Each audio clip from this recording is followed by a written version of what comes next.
سابقہ صدر پاکستان محترم جناب آصف علی زرداری صاحب کی حیات مبارکہ پہ مختصر نوٹ۔ آپ 1952 میں ڈاکوؤں کے ایک نہایت بلند مرتبہ زرداری قبیلہ میں پیدا ہوئے۔ آپ نے جناب کم عمری میں ہی لوٹ مار اور غاصبانہ قبضے کی ابتدائی تعلیم اپنے عہد کے نہایت جید لٹیرے اپنے والد محترم قبلہ جناب حاکم علی زرداری صاحب سے حاصل کی۔ بعد ازاں اعلیٰ اسناد و پیشہ ورانہ علوم کے حصول کے لیے کئی مرتبہ طویل عرصہ کے لیے مختلف جیلوں میں قیام کا شرف حاصل فرمایا۔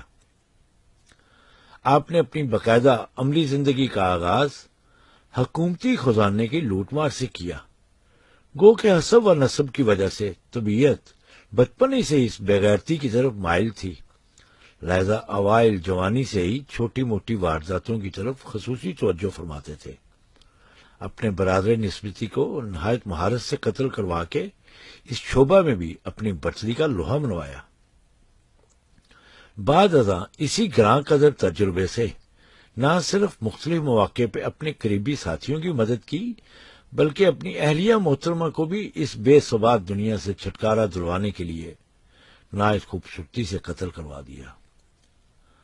آپ اپنی انہی اعلیٰ صلاحیتوں کے سبب صدر پاکستان کے جلیل قدر عہدہ پہ 5 سال سرفراز رہے اور اپنے دور اقتدار میں کمیشن کھانے کے جدید طریقے وضع کیے، کرپشن کو سائنسی بنیادوں پہ استوار کیا اور سیاسی کرپٹ نظام کی مضبوط بنیاد رکھی۔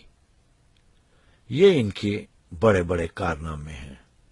غریب پرور ہونے کا ثبوت اس بات سے ملتا ہے کہ غریب کلرک کے سر پہ دستے شفقت فرمایا اور اس سے مل کر نہ صرف سرکاری اراضی بلکہ بے اختیار عوام کی زمینوں پہ بھی نہایت وسیع القلبی سے قبضہ کیا اور اپنی محنت سے کمائی ہوئی خطیر رقوم کو غیر ممالک میں منتقل کرنے کے عمل کو باقاعدہ آرٹ کا درجہ دیا۔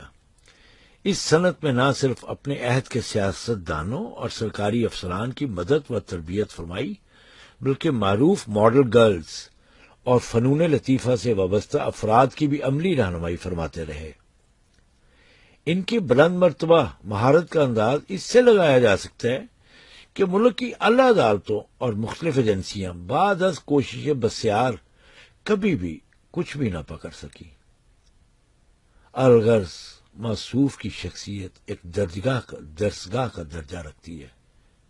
ان کے شاگرد بشمول خلفاء، مریدین، عقیدت مند نہ صرف پاکستان بلکہ غیر ممالک بشمول امریکہ میں کثرت سے پائے جاتے ہیں۔ گزشتہ برسوں پاکستان کے موجودہ وزیر اعظم جناب نواز شریف صاحب بھی ان کے دستے مبارک پہ بیعت ہوئے، مگر بعض ازاں پیدائشی کند ہونے کی سبب راندہ درگاہ قرار پائے۔